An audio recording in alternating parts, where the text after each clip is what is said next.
Hello friends, welcome back जावा learning hub. आज के session में हम अपने जावा 8 के नेक्स्ट फीचर को डिस्कस करेंगे जो है base 64 encoding and decoding.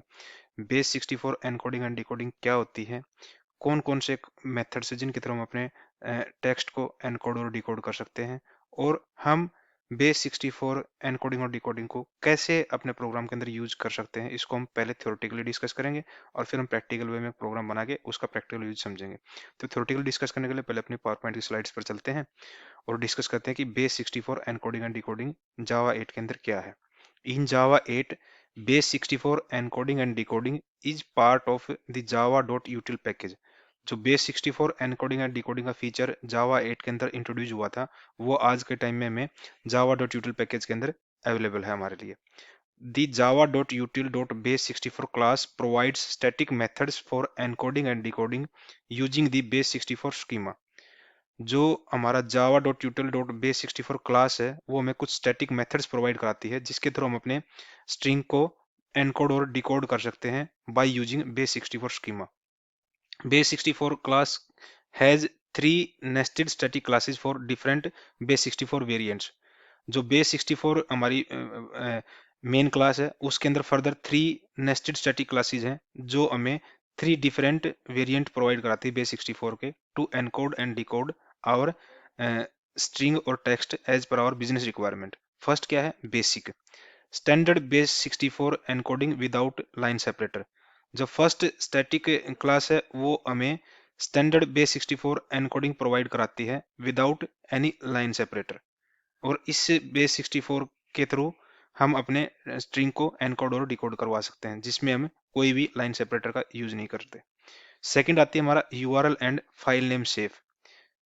Usage URL hyphen and file hyphen safe character, जिसके अंदर आते हैं अंडरस्कोर और हाइफन एंड ओमिट पैडिंग। इस पर्टिकुलर क्लास का यूज करके हम अपने यूआरएल को एनकोड और डिकोड करवा सकते हैं बाय यूजिंग दीज हाइफन और सेपरेटर करेक्टर्स। थर्ड आती है हमारे पास MIME, encodes data with line separators after every 76 character for MIME compatibility. इस थर्ड क्लास के यूज के थ्रू हम अपने स्ट्रिंग को एनकोड करवा सकते हैं, और इस क्लास के थ्रू हम अपने टेक्स्ट को के अंदर लाइन सेपरेटर डलवाते हैं आफ्टर एवरी 76 करेक्टर, और ये हमारी MIME की कंपेटिबिलिटी को फॉलो करती है। तो इन तीनों क्लास को एक बार डिटेल में डिस्कस करते हैं और इनमें कौन कौन से मेथड्स हैं जिनके थ्रू हम अपने टेक्स्ट को और अपने स्ट्रिंग को एज पर आवर बिजनेस रिक्वायरमेंट एनकोड और डिकोड करवा सकते हैं, उनको एक बार डिस्कस कर लेते हैं। फर्स्ट है हमारा basic base 64 encoding and decoding. Basic base 64 encoder encodes the provided string without adding any line feed.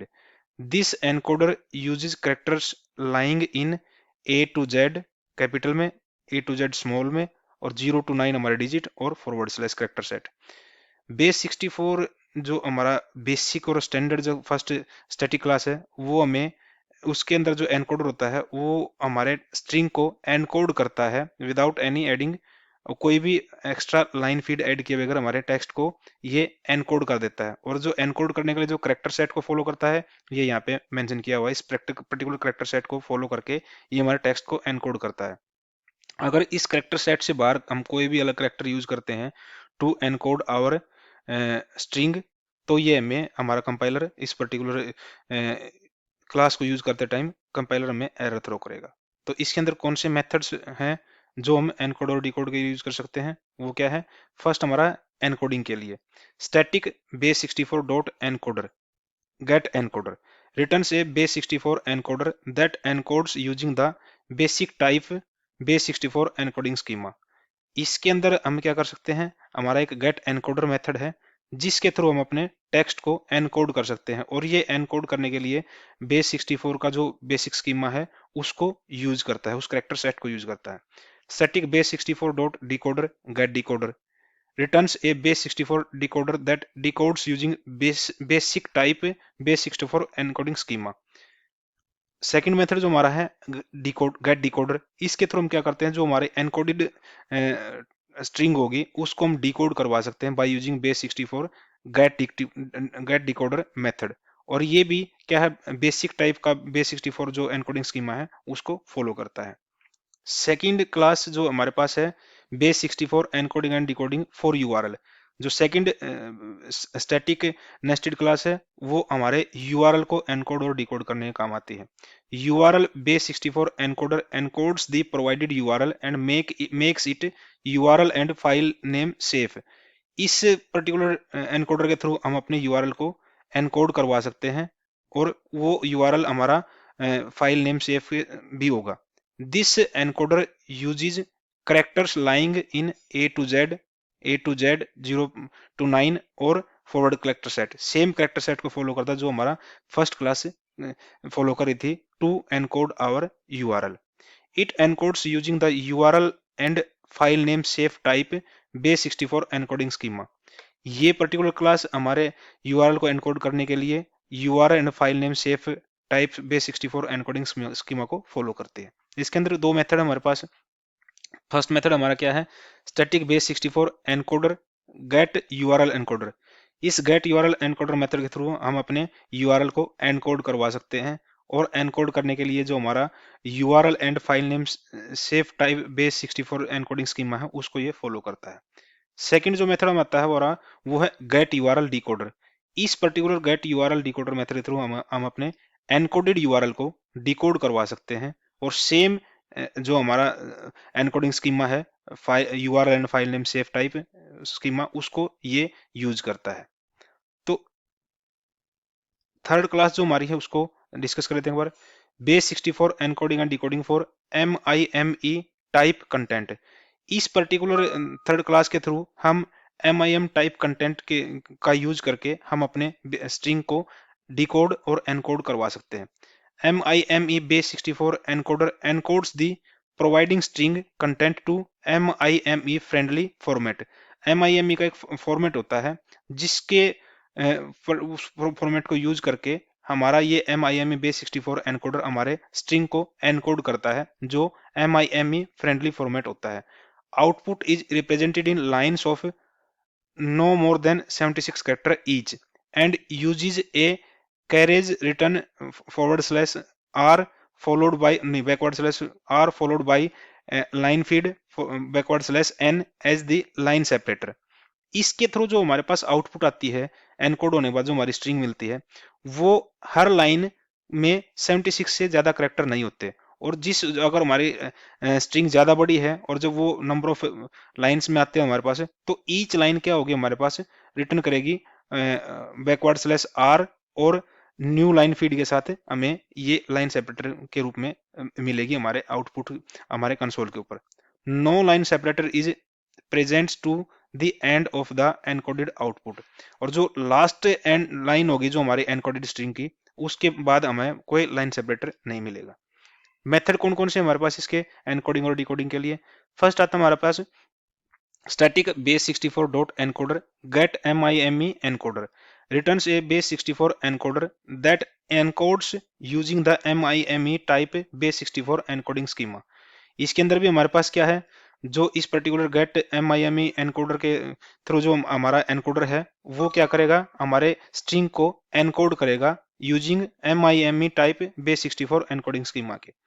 Second हमारा एनकोडिंग का मेथड है उसके अंदर हम क्या पास करवा सकते हैं हम अपनी लाइन लेंथ और लाइन सेपरेटर के टाइप हम यहाँ पे पास करवा सकते हैं। Returns A base 64 encoder that encodes using the MIM type base 64 encoding schema with specified line length and line separator. हम यहाँ पे मतलब अपने लाइन सेपरेटर के रूप में कौन से सेपरेटर को यूज करना चाहते हैं और हमारी लाइन की क्या लेंथ होगी वो हम यहाँ पे स्पेसिफाई कर सकते हैं इस मेथड के अंदर to encode our provided string. Last method हमारा जो डिकोड करने का काम आता है हमारे इसको static base 64 decoder get MIME decoder return से base 64 dot decoder that decodes using MIME type base 64 decoding schema. ये हमें एक डिकोडर प्रोवाइड करता है जिसके थ्रू हम अपने एनकोडेड स्ट्रिंग को डिकोड करवा सकते हैं जो यूज करेगा बेस 64 डिकोडिंग स्कीमा को। तो ये थ्योरेटिकली तो हमने जो तीनों स्टैटिक क्लासेस थी, नेस्टेड स्टैटिक क्लासेस जो हमारे बेस 64 मेन क्लास के अंदर है, उनको थ्योरेटिकली हमने डिस्कस कर लिया।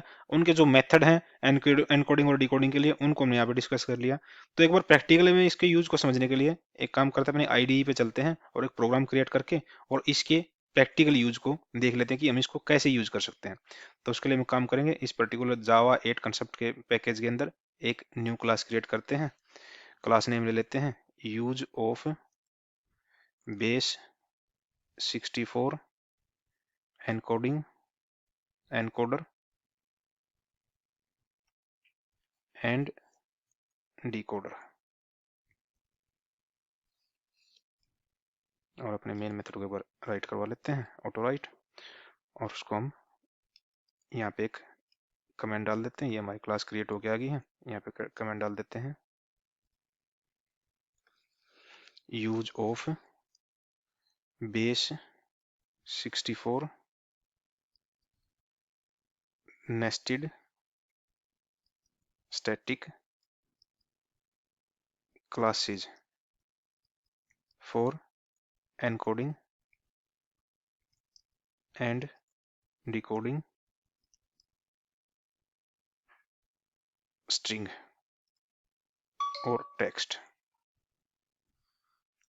फर्स्ट हमारा क्या है, बेस 64 का जो बेसिक है, बेसिक क्लास, उसमें हम क्या करेंगे, हम क्या करेंगे, पहले एक स्ट्रिंग ले लेते हैं, ओरिजिनल स्ट्रिंग नाम दे देते हैं इसका, ओरिजिनल।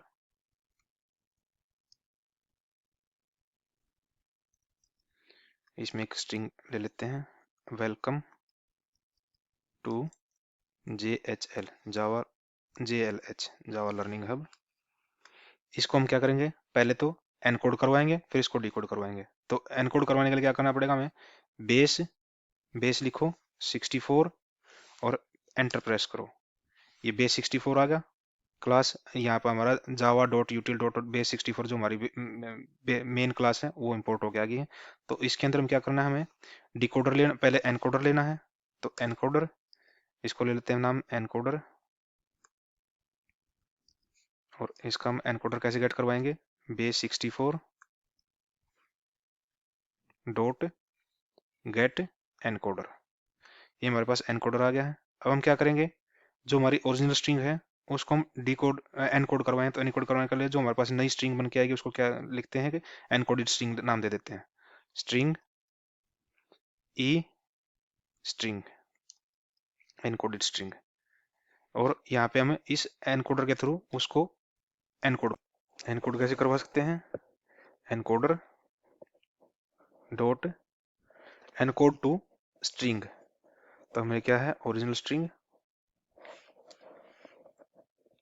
Dot get byte. ये हमारा एनकोड होके हमारी स्ट्रिंग आ गई। अब एक बार काम करते हैं, दोनों स्ट्रिंग्स को एनकोड, ओरिजिनल स्ट्रिंग को भी और एनकोडेड स्ट्रिंग को भी एक बार प्रिंट करवा लेते हैं कंसोल पे। String system dot out dot println,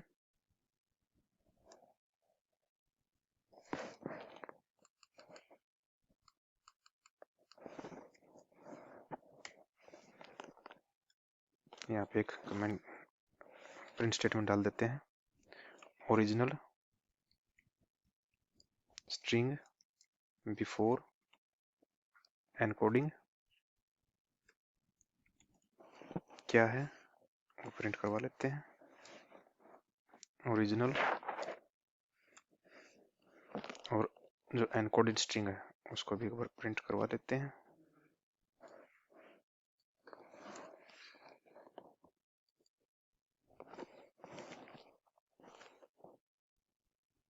encoded string after encoding.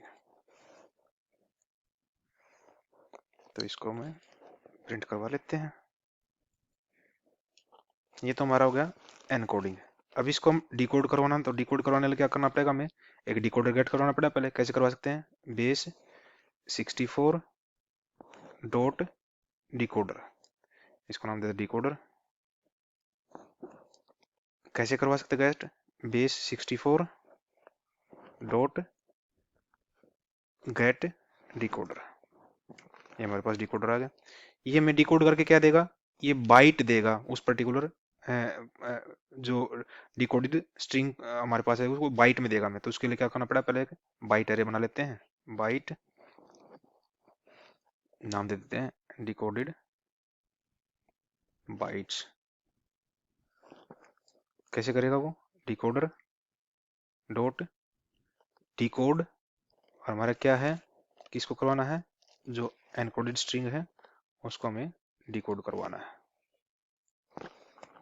हम क्या करेंगे, वापस इसको बाइट एरे को हम स्ट्रिंग में कन्वर्ट करवाएंगे। कैसे करवाएंगे हम, इसका नाम दे देते हैं स्ट्रिंग और इसको दे देते हैं डी स्ट्रिंग। कैसे करवा लेंगे, न्यू स्ट्रिंग और इसके अंदर हमारा बाइट एरे पास करवा देंगे हम अपना।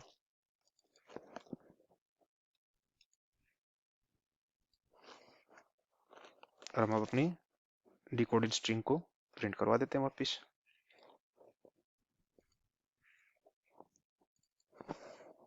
Decoded string after decoding.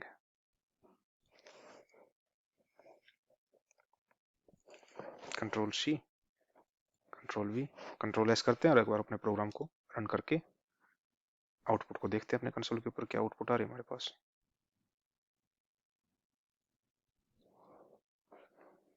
हमारी ओरिजिनल स्ट्रिंग थी welcome to JLH Java learning hub. इस पर्टिकुलर बेस जो बेसिक एनकोडर था उसने हमारी स्ट्रिंग को एनकोड करके हमारे स्क्रीन पे आउटपुट दे दी। वापस हमने डिकोडर का यूज करके इसको डिकोड करवा के वापस ओरिजिनल जो मैसेज था हमारा, ओरिजिनल स्ट्रिंग थी वही हमारे पास है आउटपुट के रूप में हमारे कंसोल के ऊपर आ गई। तो ये फर्स्ट क्लास का यूज था। सेकंड क्लास का यूज देख लेते हैं एक बार। हमारा सेकंड का क्या है, URL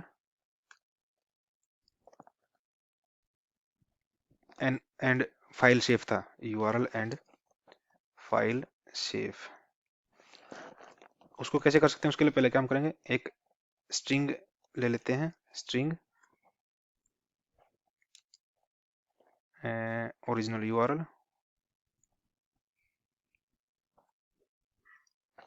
क्या है हमारा, ले लेते हैं यहाँ पे www.java-learning-hub.com। इसमें हम कर देते हैं बेसिक जावा।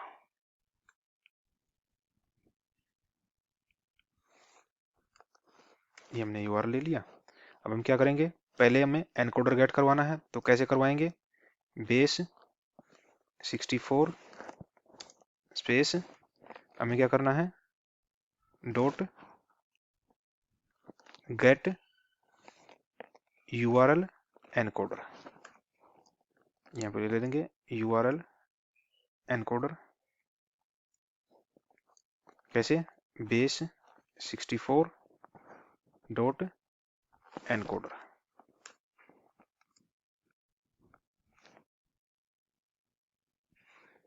नहीं, ये हमारा क्या है, गेट एनकोडर चाहिए ना, मैं dot gate encoder.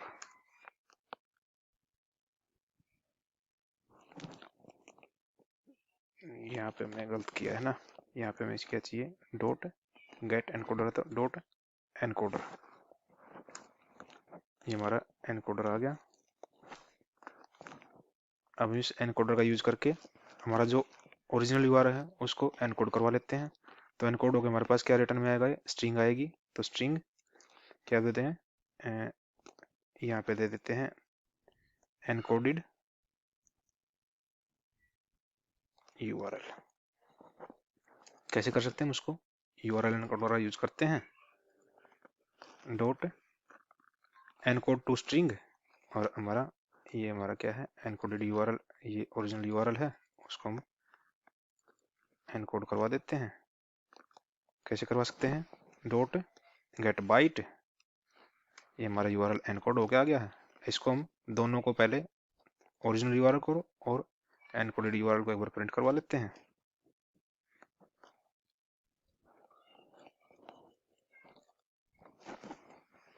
URL encoded URL और हमारा क्या है, ओरिजिनल URL ये है हमारे पास। और एनकोडेड यूआरएल ये है। और एक काम करते हैं, पहले एक सेपरेटर भी प्रिंट करवा लेते हैं इससे पहले, ताकि हमारा फर्स्ट सेपरेटर का जो रिजल्ट, फर्स्ट एनकोडर डिकोडर का जो रिजल्ट था वो सेपरेट होके आ गया हमारे पास कंसोल पे, प्रॉपर रूप से वे में हमें दिखाई दे। तो अभी काम करेंगे, जो हमारा एनकोडेड यूआरएल है उसको डिकोड करवाने के लिए क्या करेंगे हम, पहले एक डिकोडर गेट करवाते हैं, बेस 64 डॉट डिकोडर, यहाँ पे ले लेते हैं URL decoder.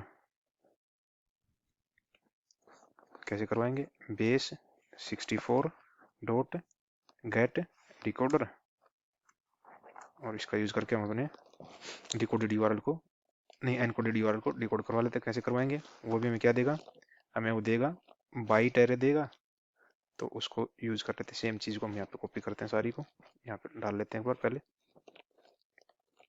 Decoded URL bytes, और यहाँ क्या होगा, डिकोडेड यूआरएल स्ट्रिंग ले लेते हैं इसको हम। और हम क्या करेंगे, इसमें हमारा क्या है, एनकोडेड यूआरएल को पास करवा देंगे यहाँ पे, और ये हमारा यूआरएल डिकोडर है, इसको यूज कर लेंगे हम यहाँ पे। और हम क्या करेंगे, अब ये जो डिकोडेड बाइट आई है यहाँ पे हम यहाँ पे पास कर देंगे इसको, और जो डिकोडेड स्ट्रिंग आई है उसको हम प्रिंट करवा लेते हैं, डिकोडेड यूआरएल आफ्टर डिकोडिंग। तो एक बार हम अपने प्रोग्राम को सेव करते हैं और अपने प्रोग्राम को रन करके देखते हैं।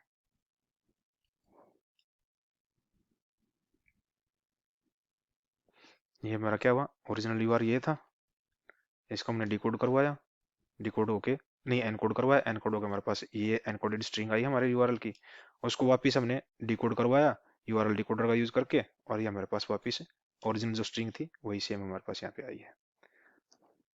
तो ये होगा सेकंड क्लास का यूज होगा हमारा। थर्ड क्लास थी जो हमारी, उसको यूज कर लेते हैं।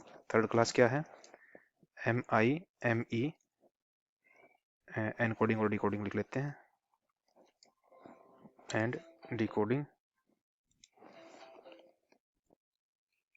पहले हम एक स्ट्रिंग ले लेते हैं जिसको हम MIME क्लास का यूज करके उसको एनकोड करवाएं फिर डिकोड करवाएं। तो क्या करेंगे, स्ट्रिंग,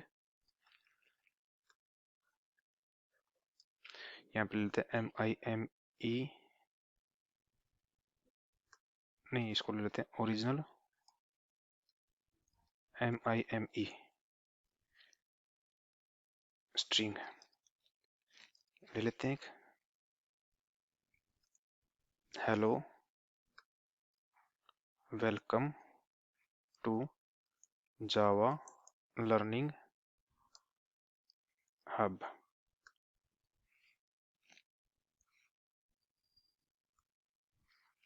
ये हमारी स्ट्रिंग ले ली हमने। अब इसको हम क्या करेंगे, पहले एनकोड करवाएंगे। तो एनकोड करवाने के लिए पहले क्या करना, हमें एक एनकोडर गेट करवाना पड़ेगा। कैसे करवाएंगे, बेस 64 डॉट एनकोड, और यहाँ पे ले लेते हैं MIME एनकोडर। कैसे करवा सकते हैं, base 64 dot gate MIME encoder. दो तरीके से करवा सकते हैं हम यहाँ पे, एक जिसमें कोई भी हमारे इनपुट आर्गुमेंट नहीं होते, ना तो हमें लाइन लेंथ देने की जरूरत पड़ती है, ना हमें लाइन सेपरेटर मेंशन करना पड़ता किस टाइप का लाइन सेपरेटर हमें चाहिए। लेकिन हम क्या करवा रहे हैं, यहाँ पे बेसिक वाले का यूज कर रहे हैं, तो बेसिक वाले को गेट करवा लेते हैं एक बार। और इसका यूज करके हम अब क्या करेंगे, जो हमारे पास एनकोडेड स्ट्रिंग आएगी उसको एक बार न्यू स्ट्रिंग में सेव करवा लेते हैं, स्ट्रिंग। और ये क्या है, हमारा क्या है, एनकोडेड, यहाँ लिख लेते हैं MIME स्ट्रिंग। क्या आएगी, कैसे आएगी, हमारे पास जो MIME एनकोडर है उसको हम यूज करते हैं, डॉट एनकोड टू स्ट्रिंग। यहाँ पे क्या करें, हमारा जो ओरिजिनल स्ट्रिंग है उसको लेते हैं, और डॉट गेट बाइट, ये हमारा एनकोड होके हमारी स्ट्रिंग आ गई है।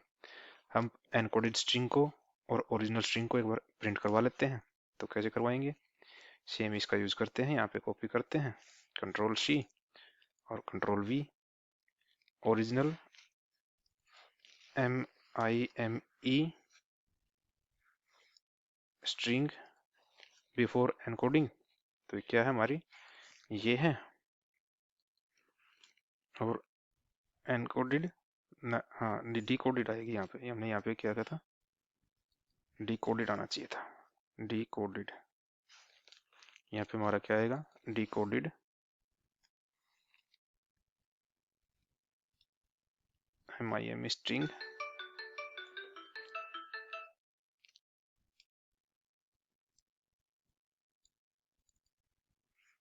आफ्टर एनकोडिंग,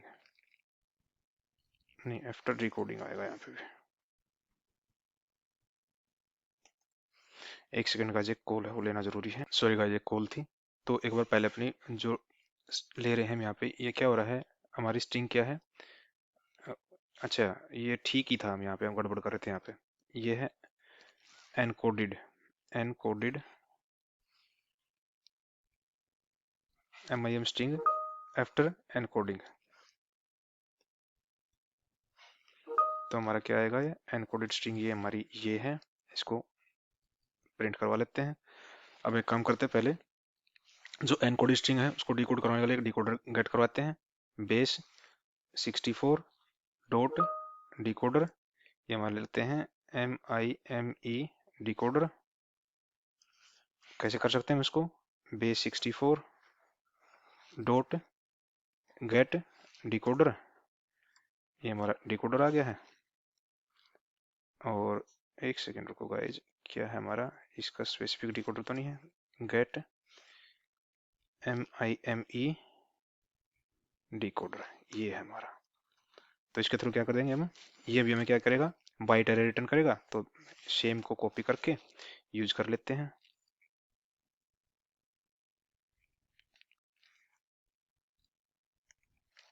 Ctrl+C, बल्कि तीसरी लाइन को भी कॉपी कर लेते हैं, मॉडिफाई कर लेंगे अपने टेक्स्ट को अपने यूज के अकॉर्डिंग। ये हमारा क्या है, डिकोडेड MIME स्ट्रिंग, और इसमें हमें क्या करना है, MIME डिकोडर का यूज करना है, और जो हमारा एनकोडिंग MIME स्ट्रिंग है उसको पास करवाना है इसके अंदर। और ये हमें क्या देगा, ये हमें लेना है, अच्छा ये यहाँ पे लेना था, ये बाइट आएगा, इसको यहाँ पे लेते हैं, डिकोडेड MIME बाइट्स ले लेते हैं इसको, BYTES बाइट्स। इसको हम न्यू स्ट्रिंग में कन्वर्ट करवाने के लिए, न्यू स्ट्रिंग करवाने के लिए यहाँ पे यूज कर लिया। और जो हमारा डिकोडेड MIME स्ट्रिंग है उसको एक बार यहाँ पे प्रिंट करवा लेते हैं, decoded MIME string after decoding. ये हो गया हमारा, यहाँ पे क्या किया हमने, सारा सब कुछ ठीक हो गया। एक बार अपने प्रोग्राम को सेव करवाते हैं और एक बार अपने प्रोग्राम को रन करवा के देखते हैं।